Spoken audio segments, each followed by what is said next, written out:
Bangladesh knitting owners association যে দাবিটা করেছে, দাবিটা তাদের যৌক্তিক, কিন্তু যে ওয়েতে তারা ঘোষণাটা দিয়েছে বা বন্ধের ডাক দিয়েছে, এখানে বন্ধের ডাক দেওয়ার কোনো প্রয়োজন ছিল না এবং বন্ধ ডাক দেওয়ার কোনো পরিবেশ পরিস্থিতি তৈরি হয়নি।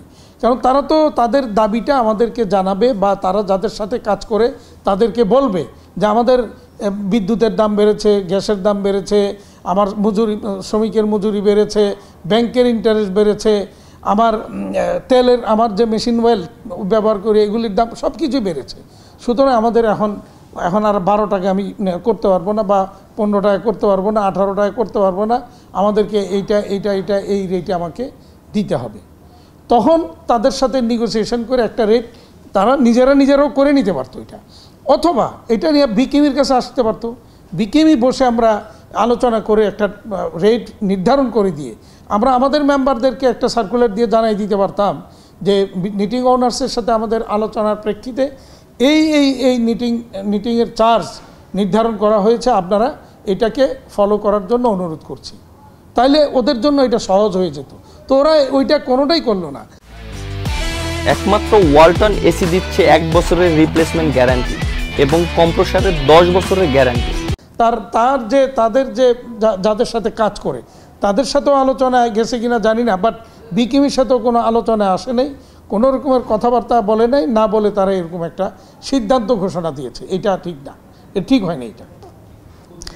আলটিমেটলি এখন বন্ধের কারণে এই যে নিটিং ওনার্স অ্যাসোসিয়েশনের সদস্যভুক্ত যে নিটিং ফ্যাক্টরিগুলি, শুধু নিটিং ফ্যাক্টরি যারা, তারা কিন্তু আমাদের নিট সেক্টরের একটা বিশাল অবদান কিন্তু রাখছে এবং আমাদের যে টোটাল ফ্যাব্রিক সাপ্লাইয়ের অন্তত 50 থেকে 60% এই প্রতিষ্ঠানগুলি থেকে আমরা কিন্তু নিটিং করিয়ে গ্রে ফ্যাব্রিক্সটা সুতা পাঠাই দিয়ে নিটিং করে আমরা গ্রে ফ্যাব্রিক্সটা নিয়ে এসে এরপরে আমরা ডাইং ফিনিশিং করে টি শার্ট গার্মেন্টস বানিয়ে আমরা এক্সপোর্ট করি। তো সুতরাং এটা তাদের একটা বিশাল অবদান কিন্তু রয়েছে। এখন যদি এরা বন্ধ রাখে তাহলে আমাদের এই সাপ্লাই চেইনে একটা বড় ধরনের ঘাটতি কিন্তু তৈরি হবে। ফলে আমি নির্ধারিত সময়ে শিপমেন্ট দিতে পারবো না, আমি বায়ারের সাথে কমিটমেন্ট রক্ষা করতে পারবো না, ফলে ওখানে আরেকটা জটিলতা তৈরি হবে।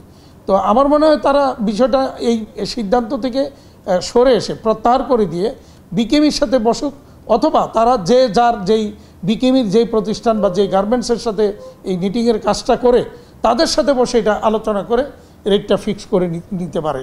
আমি মনে হয় এটা তাদের জন্য ভালো হবে।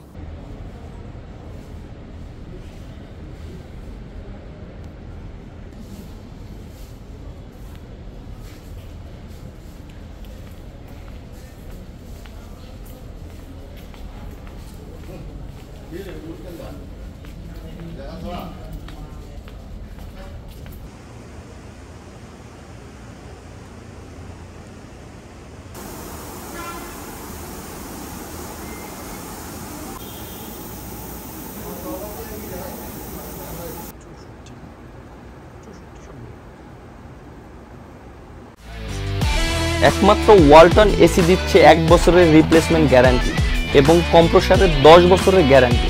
এই নতুন নিটিং মজুরিটা বাস্তবায়ন করার জন্য বিভিন্নভাবে বিভিন্ন কর্তৃপক্ষের সাথে আলোচনা করেছেন। আলোচনাতে দেখা গেছে কিছু ফ্যাক্টরি, গার্মেন্টস ফ্যাক্টরি এটার প্রতি সম্মান জানিয়েছে, ম্যাক্সিমাম গার্মেন্টস অনেকে এটাকে অনীহা প্রকাশ করছে। তাতে আমাদের একটা জরুরি সভা ডাকতে হয়েছে এবং এই দাবিটা ছিল যৌক্তিক একটা দাবি। কারণ আপনারা জানেন যে বিশ্ববাজারে বর্তমানে ডলারের উচ্চ মূল্য বৃদ্ধি পেয়েছে। প্রায় গত 4 বছরের আগের কথা যদি আমরা বলি, প্রায় 40% বেশি আমাদের ডলারের মূল্য বৃদ্ধি পেয়েছে। ওই অনুপাতে আমাদের নিটিং মজুরির সাথে জাস্ট খালি সমন্বয়টা করা হয়েছে। তারা কিন্তু আমাদের নিটিং ফ্যাক্টরির সমস্ত কাঁচামাল আমদানি নির্ভর। আমাদের 40% যে ডলারের দামটা বৃদ্ধি পেয়েছে, সাথে সাথে আমাদের কাঁচামালের বৃদ্ধিটাও পেয়ে গেছে। অর্থাৎ এটা সুফলটা আমার নিটিং মালিকরা পায় নাই। অর্থাৎ যারা নিটিং ব্যবসা করে তারা দীর্ঘদিন যাবৎ অত্যন্ত মানবতার জীবনযাপন করতেছে এবং তারা বারবার বলার পরও আমরা আসলে এটাকে ওইভাবে সফলকাম করতে পারি নাই। তাই আমরা এবার সকলের দৃষ্টি আকর্ষণ করে, বিশেষ করে গার্মেন্টস ফ্যাক্টরিদের দৃষ্টি আকর্ষণ করে, বিকেএমের দৃষ্টি আকর্ষণ করে সকল মালিকের দাবির প্রেক্ষিতে আমাদের এই নিটিং ফ্যাক্টরিগুলির উৎপাদন বন্ধ রাখা হয়েছে।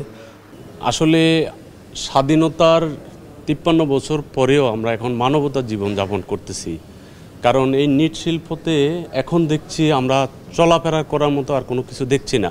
কারণ যেভাবে দ্রব্যমূল্যর দাম বেড়েছে সেক্ষেত্রে নিটিং চালায় আমাদের কোনো বেনিফিট নাই। এবং 2.5 লক্ষ শ্রমিকেরও বেশি শ্রমিক আছে, যে অনেক মানুষ আছে এটার সাথে জড়িত। আমরা নিটিং মালিকেরা, নিটিং ভাইয়েরা আসলে আমরা এই ব্যবসা করে যেভাবে দ্রব্যমূল্যর দাম বেড়ে গেছে, সব কিছু দাম বেড়েছে, ডলারের দাম বেড়েছে, সব কিছু বৃদ্ধি পেয়েছে। বৃদ্ধির কারণে আমরা আসলে এই নিটিং সেক্টরটা আমরা টিকে রাখতে পারছি না। এই কারণে আমরা এই আন্দোলনটা করা হয়েছে। এটা গার্মেন্টস মালিকেরা যদি আমাদের দাবি দাবাটা মেনে নেয় তাহলে আমরা মানবতার জীবন থেকে বেরে আমরা ভালোভাবে জীবনযাপন করতে পারবো। আমরা যে নিটিং ব্যবসাটা করি আসলে আমরা আমাদের ভাইয়ের হচ্ছে গার্মেন্টস, তো আমাদের দীর্ঘদিন যাবৎ আমরা লস দিয়ে ব্যবসা করতেছি। এটা কারণ হচ্ছে আপনার ডলারের দাম বৃদ্ধির সাথে সাথে আমাদের সব কিছু মূল্য বৃদ্ধি পেয়ে গেছে। আপনার সেখানে বিদ্যুতের মূল্যটা দফায় দফায় বৃদ্ধি হয়েছে, নিটেল, সিনকার, অয়েল এবং শ্রমিকের বেতন বৃদ্ধি পেয়েছে, কিন্তু আমাদের যে মজুরিটা এটা বৃদ্ধি পায় নাই। এটা কোনো গার্মেন্টস মালিক এখনও 1 টাকা পর্যন্ত বাড়ায় নাই। তাই আমাদের এই লোকসান দিয়ে ব্যবসা করতে করতে আমরা এখন একটা নিঃস্ব পর্যায়ে চলে আসছি। তাই আমরা আমাদের নিটিং ওনার্সের নিকট জোরালো আবেদন জানিয়েছি যেন আমাদের মূল্যটা বৃদ্ধি করতে হবে।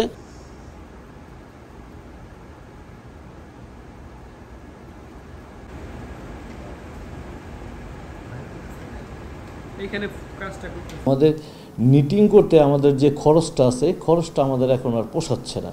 এটার মূল কারণ হলো গত 4 বছর আগে আমাদের ডলার রেট ছিল 84 টাকা, সেটা এখন বেড়ে দাঁড়িয়েছে 118 টাকা। সেখানে প্রায় 40% ডলার রেট বাড়ছে, কিন্তু সেটার সাথে সাথে আমাদের মজুরিটা বাড়ে নাই। আমরা কিন্তু আমাদের এই নিটিং ফ্যাক্টরিতে যেই অ্যাক্সেসরিজগুলো ব্যবহার হচ্ছে, প্রতিটা অ্যাক্সেসরিজ আমাদের ডলারের এগেনস্টে কিনতে হচ্ছে। সেখানে আমাদের 40% বাড়তিতে কিনতে হচ্ছে। শুধু আমরা এই 40% যে বাড়তিটা হয়েছে এটার সাথে সমন্বয় করার জন্যই আমরা শুধু এই চেষ্টাটা করতেছি। এই সমন্বয়টা হলে আমাদের এই নিটিং ফ্যাক্টরিগুলো বেঁচে যায়।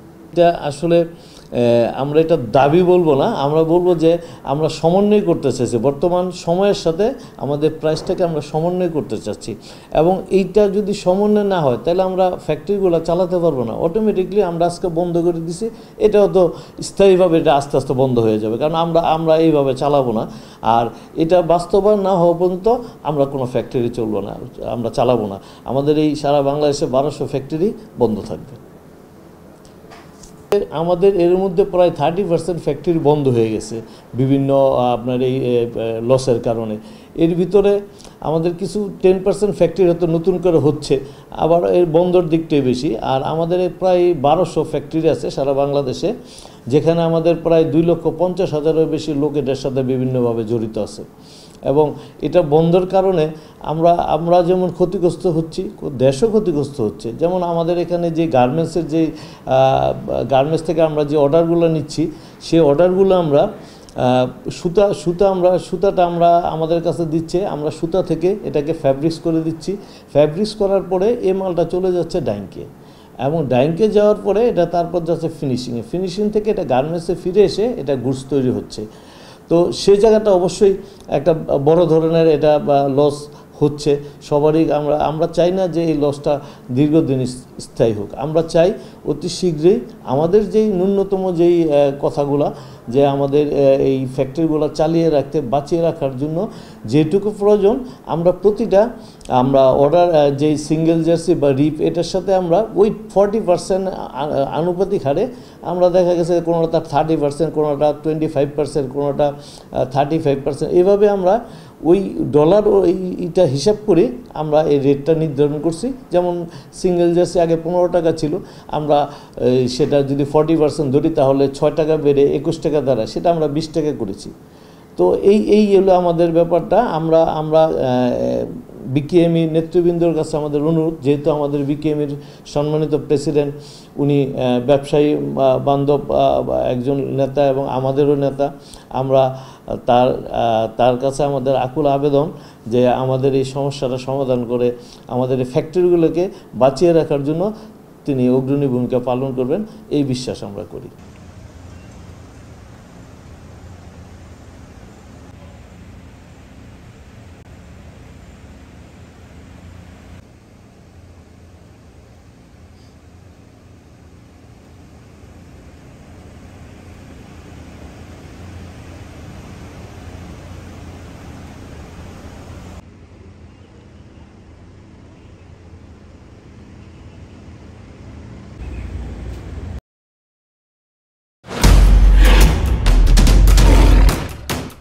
মাসুদ চেয়ারম্যান চাপলে কি হয় জানোস না?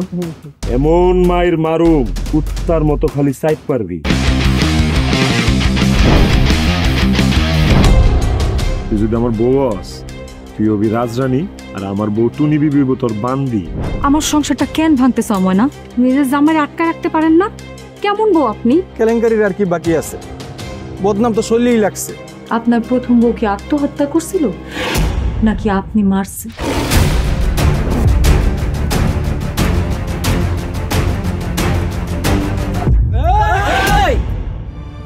ময়না তো পালাইতে চায় না। ওরে পালাইতে হইবই।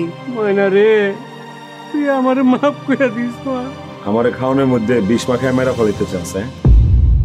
মাইরা একেবারে আম গাছের লগে ঝুলাই দিবেন যেমনি আপনার বড় বড় মাইরা ঝুলাইছিলেন।